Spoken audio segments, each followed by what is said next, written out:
guys, today I'm going to show you how I install my OHC steering wheel in my E91.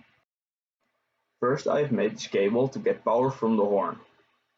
It fits between the 12V plus and the metal plate from the horn. The negative we put on the negative screw. Then we have assembled everything on the steering wheel correctly.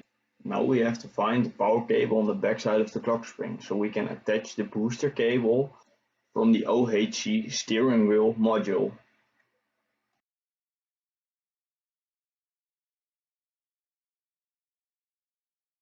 Now we have to remove the OBD port to make place for our new extension cable and OBD port.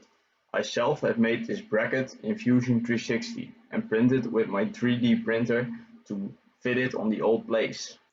The part is free to download and the link is under the video.